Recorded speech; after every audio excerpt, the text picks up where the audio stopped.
Bueno, hoy un nuevo capítulo, el número 9 de estos seminarios de esta nueva época.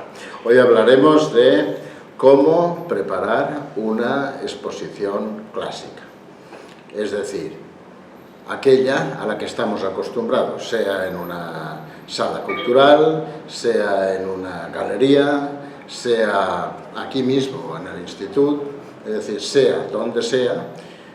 Una exposición, recordad que tenemos ya la obra hecha, tenemos 20 cuadros, tenemos un hilo conductor, estamos orgullosísimos de ellos y la tenemos que presentar al mundo en la forma clásica.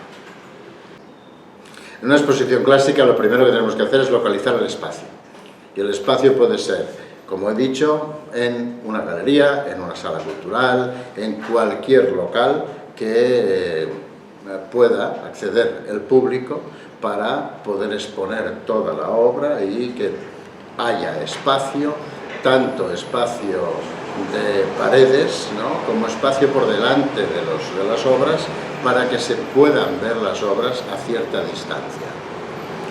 Sea el espacio que sea, lo que haremos será cubicarlo, es decir, lo que más nos interesa es qué longitud, o sea, qué espacio lineal tenemos para poder colocar todas las obras. Las obras, para que revelen una cierta importancia, tienen que respirar entre ellas.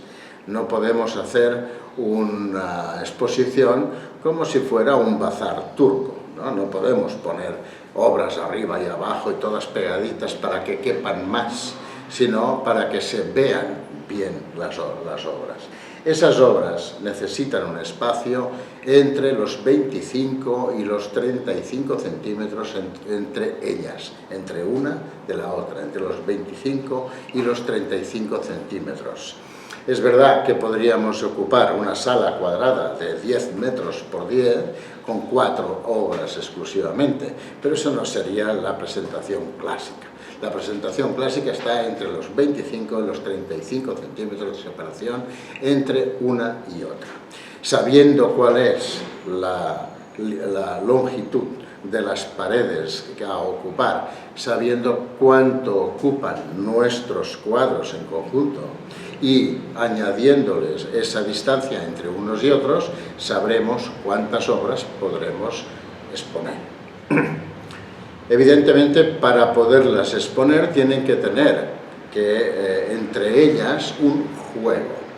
Hay quien prefiere que jueguen las obras entre ellas por el tema, que debería ser bastante unificado siendo una colección, o también por el color, es decir, en cuanto tú ves toda la exposición colgada, que no la ves primero, sino que la imaginas primero, ¿no?, es cuáles serían los colores imperantes, como si toda la habitación, todo el local, fuera un gamero de colores, es decir, uniendo los que son más parecidos, los rojos con los rojos, los azules con los azules, etcétera, etcétera.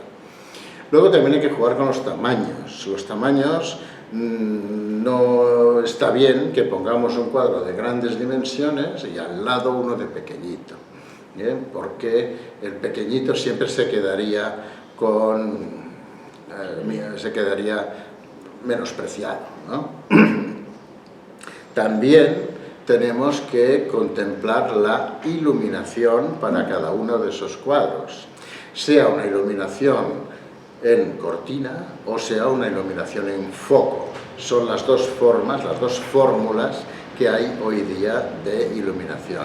Si tú haces una exposición intimista con cuadros muy integrados, con colores de tierra, donde tú quieres transmitir un cierto dramatismo, siempre es mejor el foco. porque cada foquito en cada obra hace que le dé una sensación más intimista. Si son más modernos me refiero a que sean incluso abstractos o que tengan con un juego de colores muy vivo, casi es mejor iluminar toda la sala para que la luz vaya rebotando entre las paredes. Siempre ha habido mucha discusión entre si las paredes tienen que ser blancas o tienen que ser oscuras, o sea, claras u oscuras, ¿no? En esto hay mucha discrepancia. Hay quien prefiere las paredes negras para que los cuadros estén enmarcados en un fondo negro, y hay quien prefiere las paredes blancas para que el cuadro destaque sobre la ausencia de color alrededor. Bien, eso tiene que ir un poco al gusto del propio artista, porque según lo que tú quieras transmitir, lo transmites con un fondo mejor, con un fondo negro o oscuro que con un fondo blanco. Todos hemos visto las exposiciones en fondo granate de las salas del Círculo y también en otras galerías fondos muy oscuros, casi negros, y bueno, pues tienen su presencia y puede ser interesante. Pero aquí, por ejemplo, nosotros siempre exponemos sobre fondo blanco y la verdad es que no queda mal. La ausencia de color, que como es el blanco alrededor de un cuadro, siempre le da importancia al propio cuadro y además resalta mucho más la luz. Pero decimos lo mismo que decíamos, es decir, si lo que queremos, lo que presentamos es una colección muy intimista, muy en sí, que quiera representar algo muy personal, muy propio, en la que no nos interesa mucho el que destaque todo el cuadro, pues sería un fondo oscuro con foco, y con foco tenue, además. Si lo que queremos es destacar el color, la variedad entre los colores, la complementación de colores, pues buscaríamos fondos blancos con la luz en toda la sala, ¿no? Y muy amplio, o sea, de lumens, porque así es como se mide la potencia de la luz, con gran cantidad de lumens, ¿no? Nuestra sala, que aquí la vemos, es una sala limpia de paredes con luz de cortina y una luz mixta entre fría y cálida y muy bien iluminada toda la sala para que se pueda contemplar cualquier tipo de obra. Como las obras que hacemos aquí son obras muy variopintas, eclécticas, pues es mejor que haya la posibilidad de que se puedan ver y admirar en toda su amplitud. No es una obra intimista que obliga a trabajar la luz para eso. Por eso siempre depende de cuál es la colección, qué sentido tiene, cuál es el interés del artista para mostrar su obra al mundo. En una exposición debería ser obligado siempre la confección de un catálogo. Y si ese catálogo es en papel, estamos hablando de una exposición clásica, pues sería más acorde a lo que toda la vida se ha hecho. ¿Cómo confeccionamos el catálogo? Eligiendo, por supuesto, las obras que se exponen, más aquellas que no han cabido en las paredes y las tenemos incluso de reserva, que no se exponen, pero en el catálogo sí aparecen. Una obra catalogada siempre tiene mucho más valor que una obra no catalogada. ¿Cómo hacemos el catálogo? Pues si lo hacemos a la clásica, ¿no? Sería un catálogo de unas dimensiones tipo libro, ¿no? Que puede ser apaisada, que puede ser vertical, que puede ser cuadrado, es decir, de alguna manera los catálogos se han limitado a poner una buena foto y el título de la obra, las dimensiones de la obra y la técnica utilizada, pero sin demasiada floritura, sino que sea exclusivamente para representar aquello que tú estás exponiendo. Cuando hablaremos de exposiciones más actuales, veremos cómo todo esto cambia y cambia mucho. La calidad del catálogo, yo creo y pienso que tiene que ser una buena calidad. Y para que la calidad del catálogo en papel sea buena, necesitamos utilizar muy buena fotografía. ¿Cómo se hace una muy buena fotografía de una obra? No es nada fácil hacer fotografías de obras pictóricas, no es nada fácil. Y escultóricas, peor. Peor, digo, más difícil. Pero vamos a hacer una pequeña síntesis de cómo hacerlo y así de esta manera ya se nos queda grabado para siguientes fotografías que vayamos a hacer de las obras. Las obras necesitan, para hacer una buena fotografía, que no haya reflejos y que además la cantidad de luz que tenga no modifique los colores y además que sea fiel a lo que sería al ojo humano. La mejor opción, sin lugar a dudas, es el sol. Es decir, poner la obra al sol, trípode, buena cámara, porque es la manera más natural de poder ver los colores tal como serían con la luz solar. Bien, eso en un estudio es muy difícil, porque no siempre tenemos la luz suficiente solar como para poder hacer una buena fotografía. Entonces eso se suple con dos focos de luz neutra, solar que se llama, pero luz neutra. Cada foco se pone en el centro del cuadro a 45 grados cada uno, de manera que el foco rebotaría a otros 45 grados hacia afuera del cuadro y no haría reflejos, pero tienen que ser dos, para que uno neutralice las pequeñas imperfecciones que puede hacer la sombra de uno. O sea, el cuadro, mitad del cuadro, foco y foco a 45 grados y la cámara enfocada justo en el centro del cuadro. Siempre fuga un poco la fotografía. Hay que hacerla con un objetivo entre 35 y 45 para que deforme poco la fotografía. No podemos hacerlo con un gran angular ni con un tele 200 o un tele 400, porque un tele 200 o 400 la tendríamos que poner muy lejos para que nos diera la fidelidad y la amplitud de todo el cuadro. Con un objetivo 35-55 es la mejor opción. Y el centrado es lo más importante, porque el centrado hace que evite la fuga de las imágenes en un cuadro. Es decir, si nosotros dentro del recuadro que tenemos en el visor del objetivo lo podemos fijar en dos lados, arriba y derecha, por ejemplo, o arriba, izquierda, o izquierda y abajo, centrado, es decir, que los bordes no nos hagan este efecto o que no nos hagan este efecto.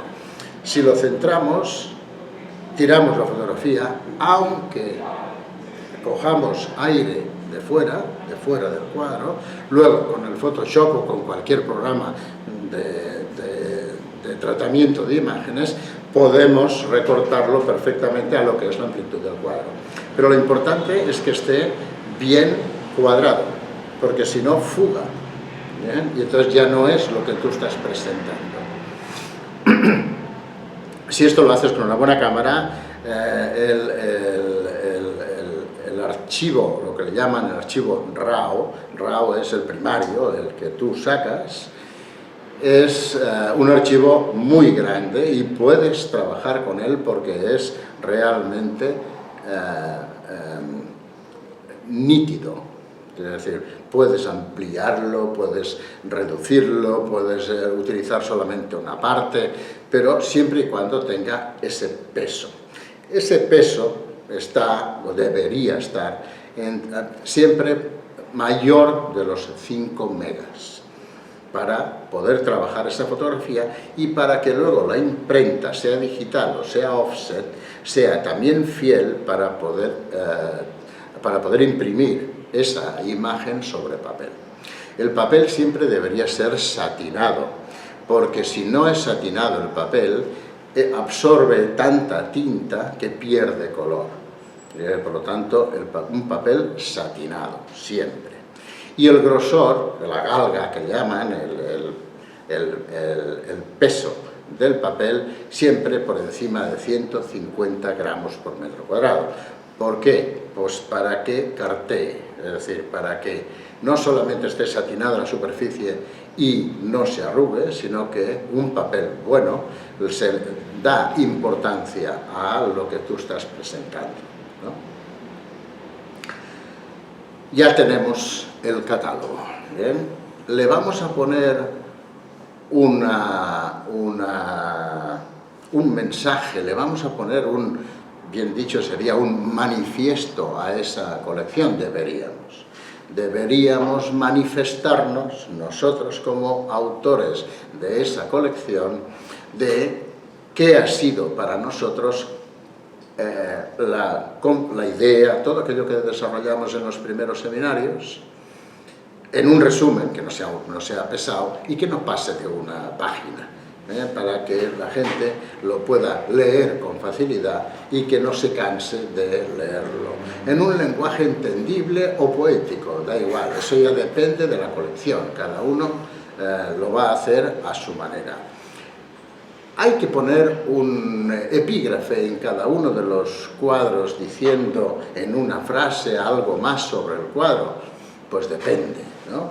Si el título no es muy explícito, si es botella con manzana, el título es botella con manzana, ¿qué epígrafe vas a poner? Es botella con manzana, ¿no? Que esto históricamente ha sido muy frecuente, ¿no? Pero si es botella con manzana y tú pones el título, ¿no? Que es la tentación embriagada, ¿no? Y quieres poner un epígrafe debajo de esa imagen, pues bueno, cabe, ¿no? ¿Por qué? Porque la imagen dice una cosa, el título dice otra y probablemente en el epígrafe tú digas incluso una tercera. Provoca reflexión, es uno de los objetivos de una exposición, de un cuadro, ¿no? El que provoca reflexión.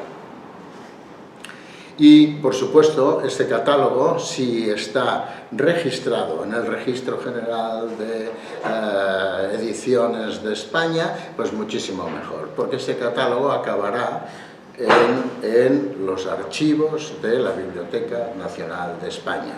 Por lo tanto, en años... y eso no cuesta nada, eso es 0 pesetas, es solo un trámite. Y estará allí archivado para futuras generaciones y cualquiera que quisiera comprobar si esa exposición tuvo lugar alguna vez, bien, pues lo puede ir a comprobar, ¿no? Por lo tanto, es un pequeño trámite y vale la pena hacerlo. Bien. Actualmente ese catálogo además lo editaríamos en digital, pero como estamos a la clásica no lo vamos a hacer. Hoy vamos a hacer una exposición a la clásica. Ya tenemos la sala bien iluminada, hemos repartido los cuadros, le hemos dado un sentido a esa repartición, a esa colocación de toda nuestra colección. Ya tenemos el catálogo, vamos a hacer la exposición. Y la exposición siempre, y se llama así, tiene un vernissage. Un vernissage, la mayor parte de la gente piensa que es la copita de cava que se le va a dar cuando va a haber esto, pero no es así. Un vernissage es el último toque de barniz que se le daba a los cuadros antes de exponerlos. Por eso se llama vernissage, ¿no? El vernissage es el último toque, por si se había habido una rayadita, por si había cogido polvo, por si cualquier cosa, el último retoque del cuadro que se hace ya con el cuadro colgado. Es decir, incluso hay un barniz que ya conocéis, y si no ya lo conoceréis, que es el barniz de retoque, se llama así. Es un barniz que seca muy rápido y que no provoca brillos para que no modifique lo que hay debajo. Barniz de retoque. Pero a la clásica, a una exposición, además, el día de la exposición, lo que se hace es un recibimiento al público. El recibimiento al público pues, puede ser pues, la copita de cava, las galletas, la cata de un vino, lo que sea.